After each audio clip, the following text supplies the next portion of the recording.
Okay. Thank you so much for having me today. You know, today is a big day for me. If you would have told me that one day I would be getting up in front of people and sharing about my past, I would have said never in a million years. Sure, I have my blog and I've written a book, but those are all done under my pen name, Beauty Beyond Bones. Today is the first day that I am actually owning my story as me, Carolyn Collar. So, forgive me if I sweat through my shirt up here, I'm a little nervous. So, anyway, but I'm not gonna lie, I've been pretty terrified to claim my past as my own. Having a history of anorexia in my past, it's not something that I broadcast to the world despite my online presence. You see, there is so much shame, so much guilt, and frankly, embarrassment that I suffered with that eating disorder in high school. But as I've prayed more and more about it, and as my blog has grown, I've come to realize that my unwillingness to own up to that broken, ugly history, it was actually my own pride getting in the way of sharing the incredible glory of God and His mercy and grace in delivering me from such a debilitating eating disorder that nearly took my life 12 years ago. At my worst, I had plummeted to 78 pounds. I was an osteopenic senior in high school that had all but thrown her life away, and God stepped in and saved it and restored me mind, body, and spirit. And part of my gratitude for that second chance is to share His saving power in my life with anyone who will listen. So thank you, my captive audience, for allowing me to share my story. Jesus has freed me from that shame, and so without further ado, I think it fitting to start from the beginning. Before I start, though, I want to just give you a heads up that there is a lot of darkness in my past. Anorexia is not a comfortable topic matter, but to truly grasp the glory of Christ, my rescuer, it's important to really get in the weeds and go there. Go to that place of desolation where Jesus found me. I was your quintessential prime candidate for developing an eating disorder. I was a sophomore in high school, a top scholar athlete dating the captain of the football team. I had wonderful friends, an acting career, and a crippling case of perfectionism. To say that I enjoyed having control over my life would be an understatement. I mean, maybe this sounds like you or someone you know. I was overextended extracurricularly. I had a 4.1 GPA, and getting a B was simply not an option for this overachiever. I mean, I would match my nail color to my perfectly color-coordinated outfit from Anthropology every day. And every morning I would wake up at 5:45 a.m. to straighten my hair and do my makeup before school. Perfectionism is a common characteristic of people with anorexia because with it typically comes perfectionism's two trusty sidekicks, people-pleasing, and as much as I hate to admit it, vanity, both of which were true for me. If I'm honest, I put those standards on myself since I was a kid. As a child actor, I began my career at the age of 5. And let me tell you, not only did I love the spotlight, but more than that, I loved pleasing my directors. I lived for their affirmation. And directors used to love to work with me because they would all say how well I took direction and how, quote, coachable I was. And it turns out that that was actually just my people-pleasing tendencies having their way. But little did I know that this was actually ingraining into my young, impressionable mind that my worth was performance-based. Not just my acting ability, but me, Carolyn, as a person. And this would also come into play during my eating disorder. But fast forward the clocks to high school, and I was hungry just to be a regular kid. After spending my childhood in the wings of professional theaters and on the sets of a television show and a movie, I wanted to just be a normal teenager. I wanted to play sports and hang out with my friends, and so I took a break from acting, only to replace my director's affirmations now with my coaches on the field and my peers at school. So, where does the anorexia come into play? Because as a soccer and basketball player in high school, weight was never even something I worried about. I mean, in fact, it never even really crossed my mind. I was an athlete. Food was fuel, period. Well, one Lent, as the good little Catholic girl I am, I decided to give up sweets for Lent. And as the perfectionist I was, I never cheated once. So, yeah, I dropped a little weight that winter. Not a lot, but enough that people were noticing and complimenting me about it. So much so that I actually entered the Miss Teen Ohio pageant and almost won. But I had everything going for me. I had an awesome boyfriend, great grades. I was a celebrated athlete with lots of friends. Why the heck would I throw all of that away in the pursuit of skinny? Why? Because skinny is not at all what it was about, not even close. This is one of the biggest misconceptions about eating disorders. People think that it's some rich white girl disease or a diet gone wrong, where this looks-obsessed teenager chases after being skinny. Wrong, wrong, wrong. Anorexia is not about the weight. I'll say it again, it is not about the weight. The weight loss is merely a manifestation of the inner wound that she has going on inside of her. It is a symptom of her inner demon, and she's clinging on for dear life. But more on that later. Back to high school and the glaring perfectionism that should have been a giant red flag that something was terribly amiss. One of the things perfectionists won't tell you is that the reason they can be so cripplingly type A with their lists and color coordination and bending over backwards to achieve their desired outcome is because all of their results-driven actions and behaviors are actually an exercise in control.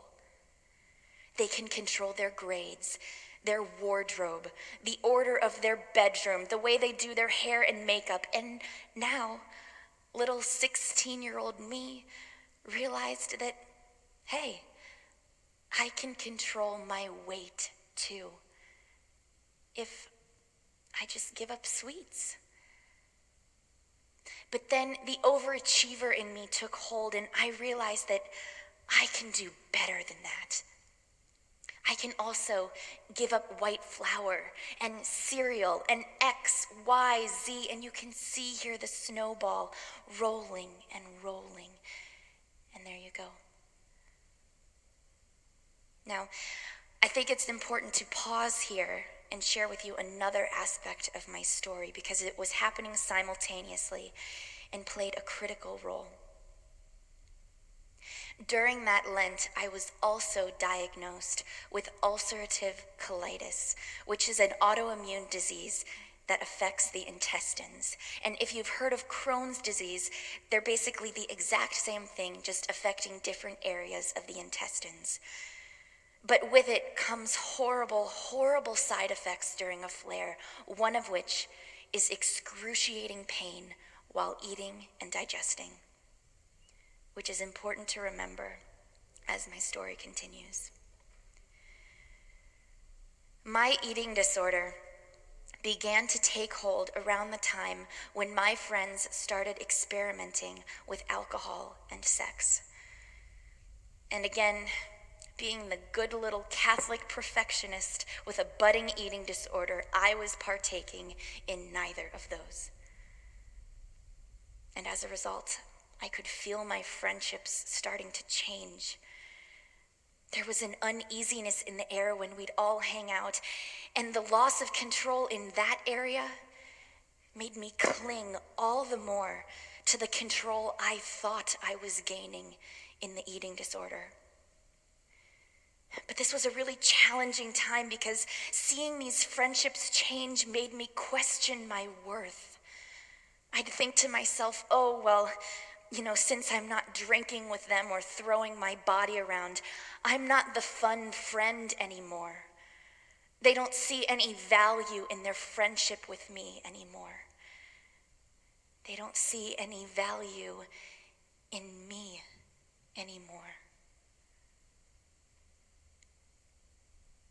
It was the culmination of the perfect storm because couple those feelings of worthlessness and loss of identity and truly, for the first time in my life, feeling like an outsider with the fact that my body was also out of control in my ulcerative colitis. And here begins the deception. Blaming the weight loss with the pain associated with my eating from my ulcerative colitis, which was initially true, but then became a pawn in the despicable web of lies I spun and used to manipulate my loved ones to protect my eating disorder. During the 2 years I suffered with anorexia in high school, I dropped down to 78 pounds. My hair fell out. I had this long, thick mane of dark, curly hair. It was truly beautiful. It was my signature look. And it all fell out.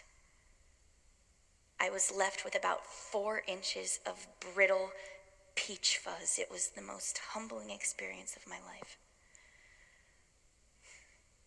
But during that time, I had to drop out of all of my extracurriculars. I developed early onset osteoporosis. I was just incredibly sick, malnourished, skeletal. When you're so dangerously low weight, your body is literally feeding off of itself, its stored fat, its muscles, its tissues, which is why girls become so emaciated. Because her body is literally consuming itself in a last-ditch effort to stay alive. And in my case, I was so depleted that the fat pads in my brain had deteriorated too, leaving me in a constant state of brain fog. But I think one of the most detrimental things about anorexia is the way it destroyed my relationships. I didn't return a text or answer a phone call for 2 years. I completely withdrew and isolated myself. My friends were obviously concerned and would reach out, but I just wanted to be alone with my disease. I didn't want anyone to see how sick I truly was, and I certainly didn't want to have to be accountable to anyone.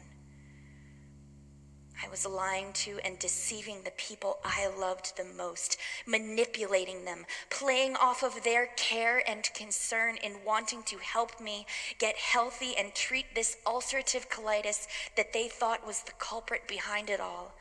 But in that moment, all I cared about was my eating disorder and the twisted sense of control I was getting from it.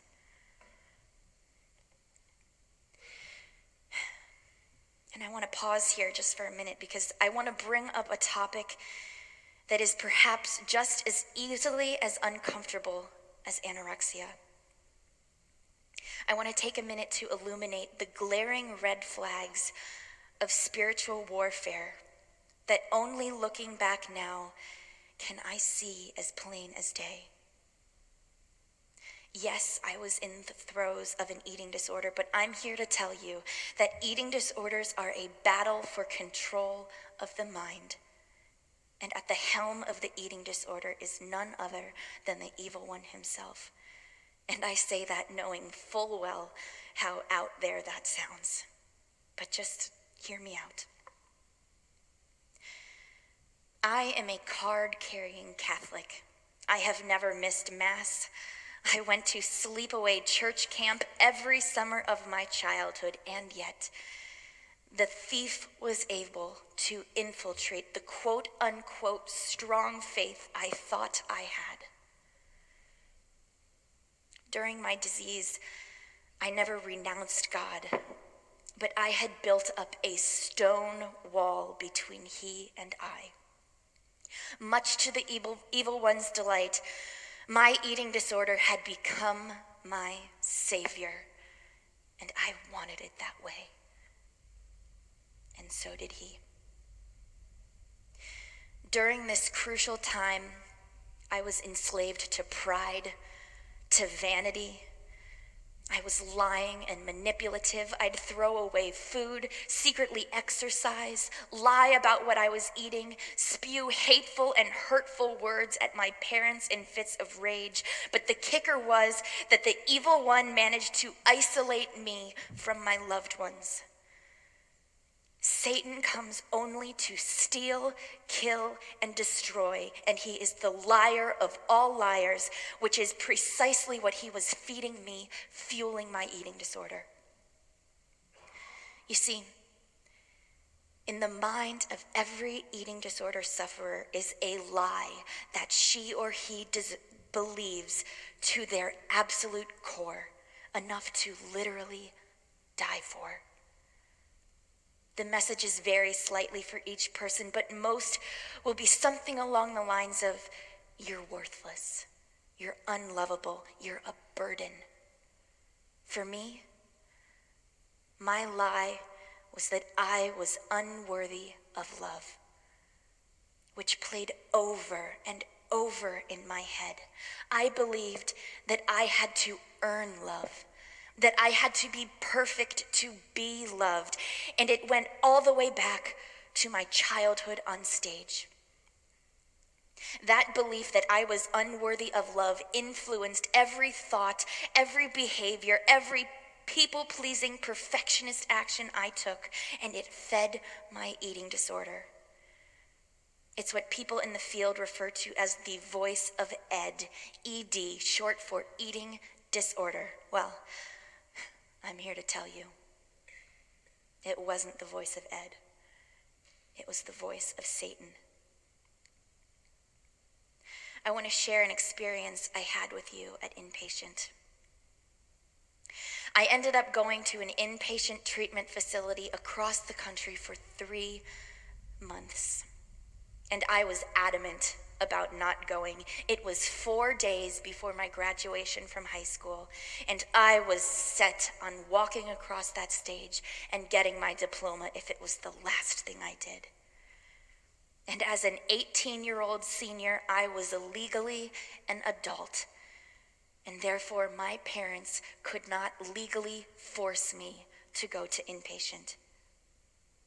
And at 78 pounds, I was literally at death's door. I didn't have 4 days to wait. I needed to go now. And so my parents, they staged an intervention.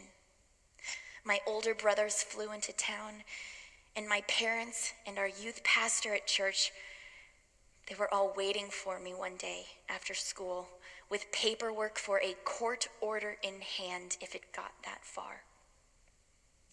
It was obviously quite the episode. I was slamming doors, yelling, crying. I was just completely out of control. But in one of the quieter moments, my youth pastor, John, he got within 2 inches of my face, and he said, "Carolyn, do you know what you are doing to your father?" And looking into his eyes, I don't know what came over me, but it was as though I was looking into the eyes of Jesus. In that moment, I looked over and I saw my dad, who is this big 6'3" former college football player who has always been my hero. And he was slumped over the stove in the kitchen. He had gotten up to get some air and he went into the kitchen, but I could still see him. And it was the first time in my life that I have ever seen him looking slump-shouldered and defeated. And I finally saw what I was putting him through. You see, I had been lying to everyone in my life, but especially him, that my weight loss was due to my ulcerative colitis. I had manipulated everyone into believing that I was trying to gain weight and trying to get better, but that because of some mysterious ulcerative colitis complication, I couldn't. And my dad, my prince, had been doing everything in his power to help me get better. He had me seeing all the best doctors. He was encouraging me. He even researched the best weight-gaining drinks available, and they were from Scandinavia and not FDA approved. And so he had them shipped in, and I was literally taking them and secretly dumping them out and bringing back the empty bottles. Seeing that man, who I respected and loved so much, and yet was blatantly lying to and deceiving him, I finally agreed to go to inpatient.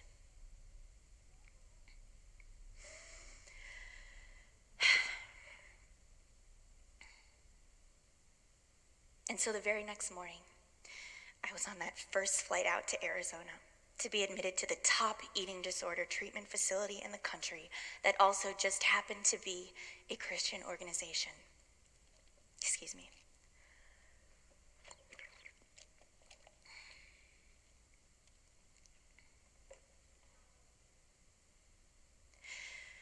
To say that things were dire would be to put it lightly.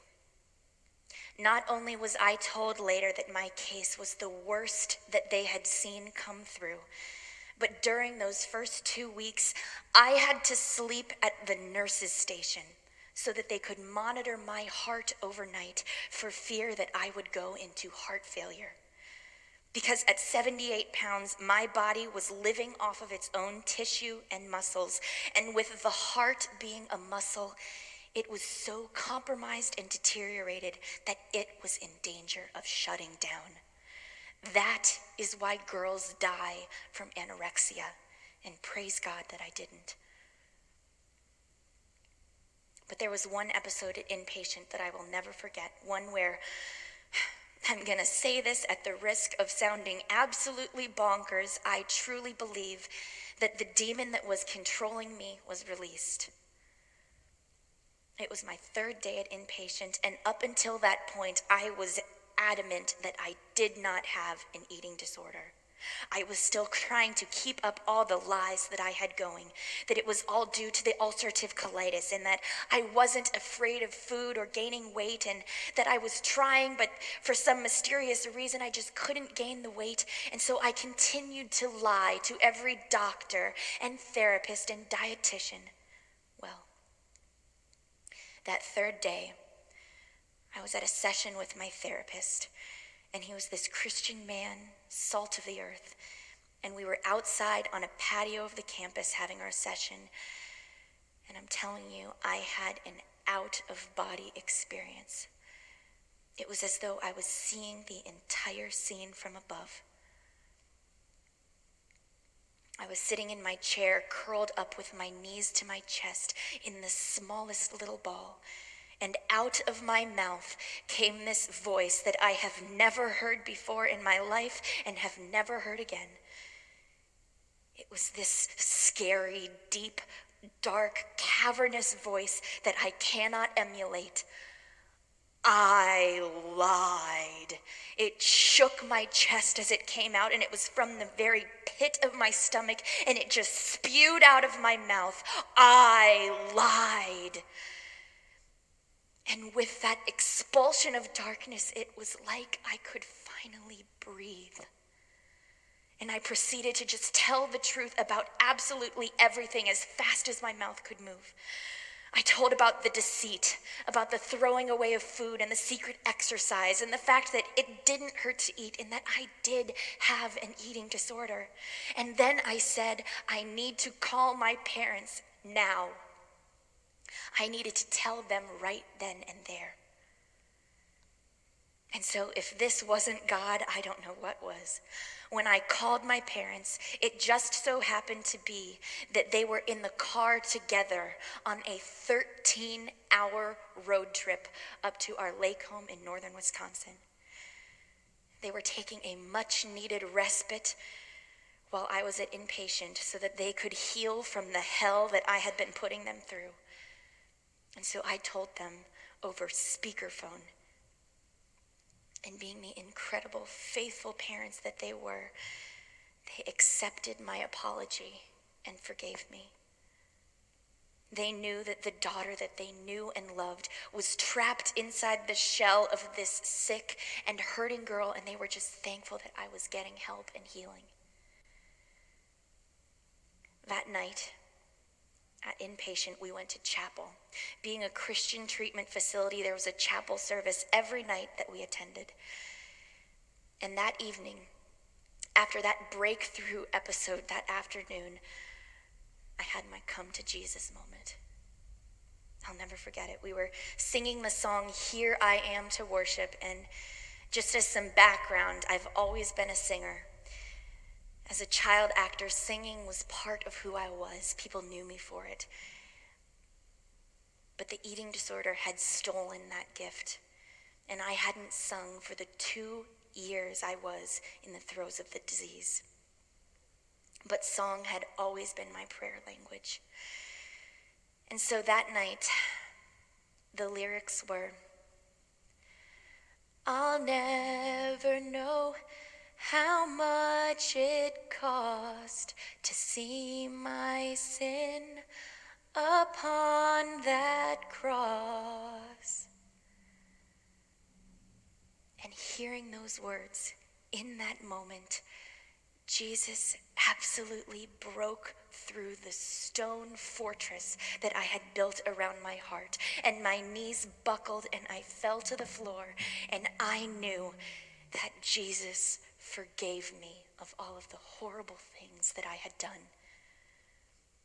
I knew that my eating disorder was on the cross. I knew that that was what he died to save me. My sin, my eating disorder, my deception and lies and hurts and fears and all of the crap that accompanies anorexia, it was on the cross. Jesus died to rescue and redeem me from it. And I genuinely smiled for the first time in 2 years. I was this blubbering mess of sobbing and crying and laughing and smiling, and in that moment, I let his love into my heart. And that was the first day of my true recovery. And from that moment on, I fully adopted recovery and attacked the weight gain with a newfound courage and strength. Yes, it was still the hardest thing that I have ever done. I was still terrified and faced all the challenges and struggles that come with having to gain over 35 pounds when you are A, afraid of food, and B, petrified of gaining weight. But I knew that Jesus was with me, strengthening me. But not only that, he loved me. He loved the broken, imperfect me. I didn't have to perform perfectly or earn his love, no. He took me as I was, as the lost, self-destructive girl that had a laundry list of sins 12 miles long. He loved me, mess and all. My Savior gave me the strength and courage to get through that time. You know that image of Jesus, the Good Shepherd, the one where the smiling Brad Pitt looking Jesus is carrying the lamb with the broken leg in his arms? Well, I just imagined myself as this small child climbing into his lap and him carrying me with that same gentle strength. I would think about that first thing in the morning, and throughout the day, I would close my eyes and I would just long to be close to him in my fear. I'd envision myself climbing into his lap, and I'd feel his strong arms, and I'd smell his scent of clove and cedar, and I'd hear his voice through the passages I was reading in the Bible, his love letter. And I truly felt him close to me, strengthening me when I was too petrified to go on. I would not have my recovery if it weren't for Jesus. I would not be standing here today, 12 years strong in recovery, without his presence in my life. During my time at inpatient, I discovered a passage in the Bible that gave me incredible hope and that I have kept in my heart every day since. It's from Ezekiel 37:5. It's the valley of dry bones. Perhaps you know it. There are all these dry, dead, decaying bones in the desert, and the Lord comes upon them and breathes life into them, and they rise up and come to life and form this strong army. Quote, "This is what the Lord says to these bones. I will make breath enter you, and you will come to life." I read that, sitting at inpatient on the cusp of a new beginning, healing from anorexia, and I realized that that was what Jesus was doing with me at that very moment. He was breathing life into my dry, dead bones. He was bringing me quite literally from death to life. And that was when I knew that my life would never be the same, because I knew that I needed to share his saving power.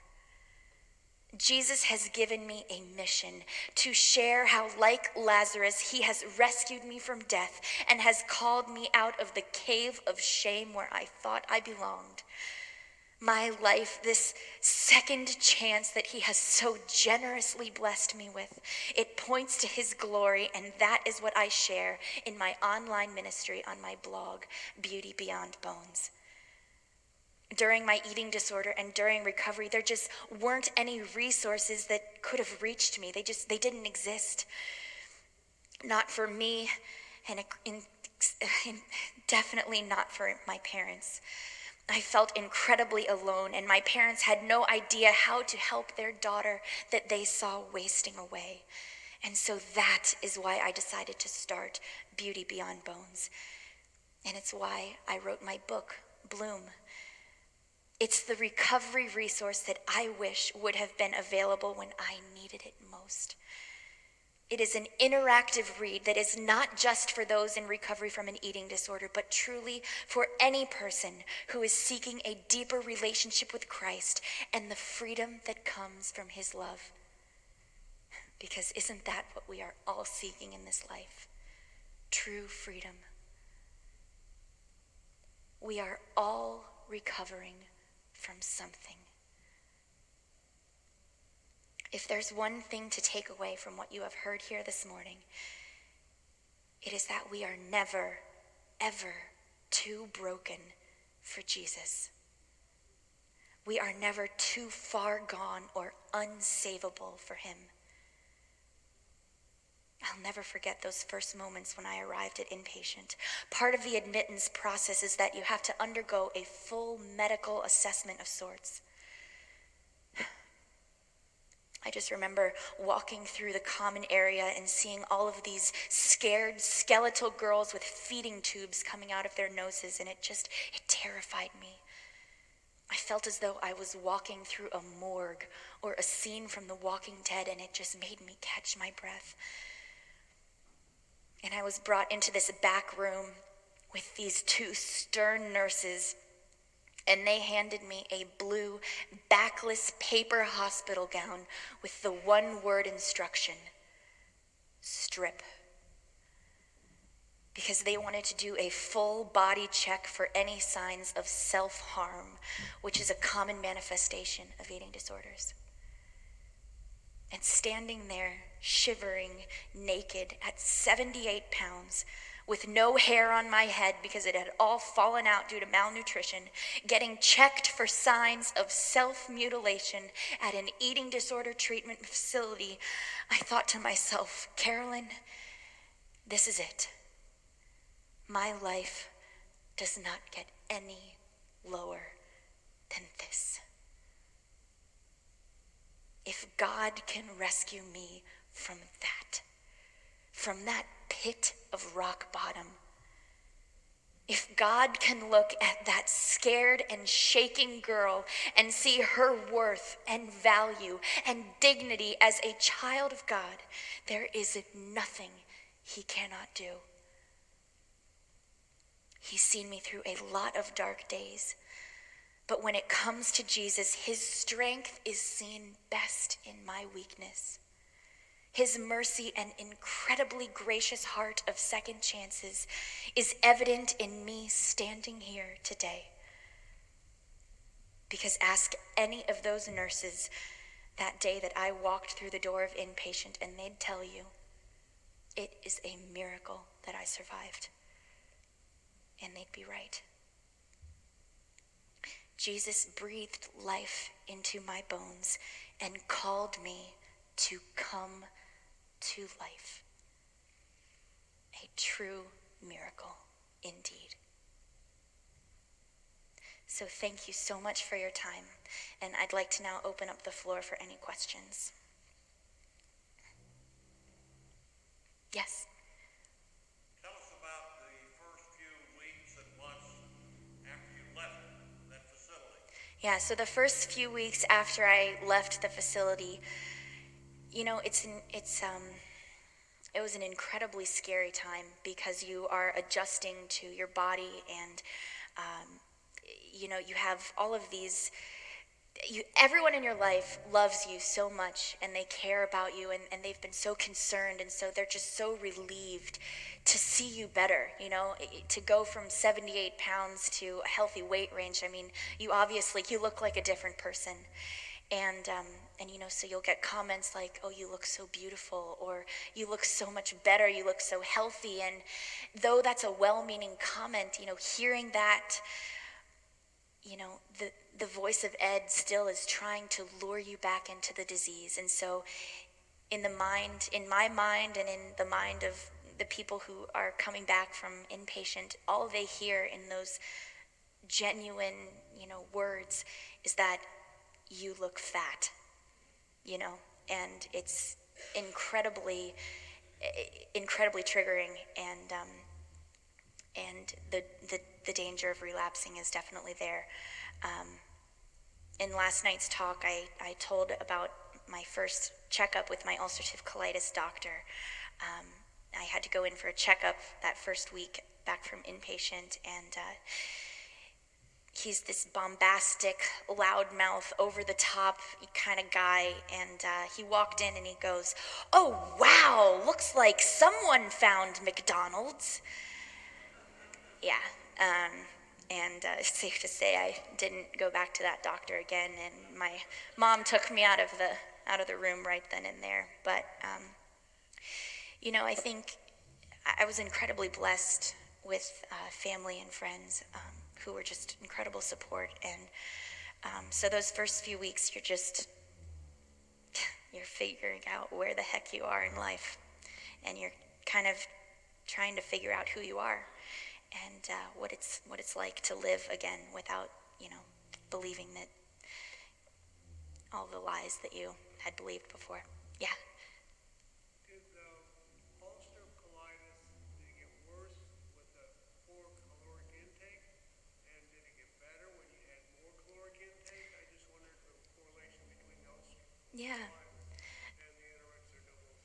That's a great question. It was if the ulcerative colitis, if it got better or worse because of the caloric intake and how the two played together. And yeah, I mean, it did. It was exacerbated by the anorexia and the lack of nutrients, because in order to heal, the body needs fuel, and so if the body is going to rebuild the cells necessary to heal the ulcers that were lining my intestines, then yeah, it needed food to do so, and I wasn't giving that. And so yeah, it definitely played a role, as well as other GI issues that come with anorexia, like stomach emptying. It's slipping my mind right now. I can't think of the exact terminology, but it's the stomach doesn't empty properly. The pyloric valve is, I think, what it's called, but it was, yeah. There are lots of complications gastrointestinally. How many symptoms do you have now with the ulcerative colitis? Praise God, I've been in remission for 7 years. It's incredible. I'm really grateful for that. So yeah. Seems like a lot of young women who develop Crohn's disease or ulcerative colitis Mm-hmm. are periods of stress. Yes. It makes me wonder how much stress triggers the immune response. How much stress it triggers an immune response, and that's absolutely true. There are environmental triggers that bring it on, but also stress is another huge one. And truthfully, we don't know how I developed ulcerative colitis. We were undergoing a house renovation at the time, and we were living in the house as they were going at it, and so there was thinking that maybe there was some spore in the air that I was exposed to that brought it on. But yeah, or it could be in the family. But yeah, there are stress is definitely a trigger that brings about ulcerative colitis. Yes. Thank you. Yes.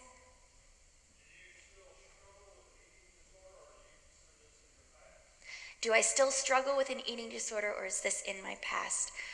I praise God, I do not struggle with anorexia anymore. And, recovery is a lifelong journey.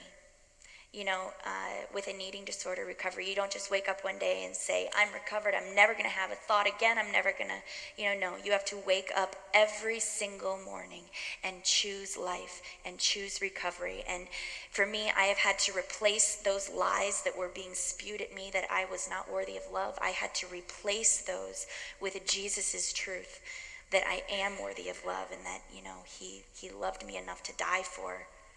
And it's choosing to listen to that every morning. And part of that is also protecting my recovery. I'm very proactive and fastidious about that because, if you're not careful, it can trickle in. I don't own a scale. I don't have a full-length mirror in my apartment in New York. I am friends with a lot of people in New York that have very cool jobs that allow them to get, front row tickets to the New York Fashion Week. And so I've had the opportunity to attend those fashion shows, and every single time I say absolutely not, because I know that being around, models and women who have unhealthy body types is just not good for me, and it puts me in a bad mental state. So I protect my recovery. I mean, aside from God, it is the number one thing in my life. So, yeah. Yes.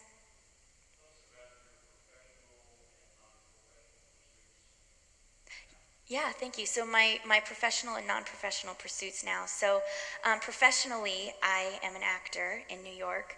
I'm not doing Broadway or film or television because, frankly, there are a lot of roles out there that compromise what I believe as a Christian. And so as a result, I do a lot of commercials. I do, dog food and cleaning products and, all those glamorous things that you think of when you think of actors. But I do that, and I do children's educational videos. And so that's what I do professionally. And non-professionally, I have my blog, BeautyBeyondBones. And actually, selling myself short. It's not non-professionally. I want to take that to the next level. but it is an online ministry, and it's just this incredible thing that God has blessed me with, to be able to share my story, and it's why I'm here today sharing that with you, which I'm so very grateful for you having me today. Um, but yeah, so that's what I'm up to in New York. So yeah, yes, yeah.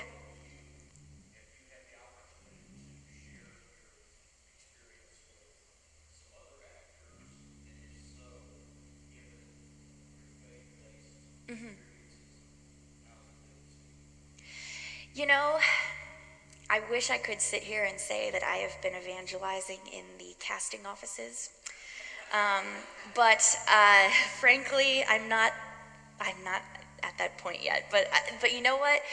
That convicts me. I'm gonna do that from.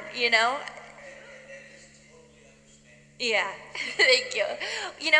I try and live my life in a way that makes people say, "What's different?"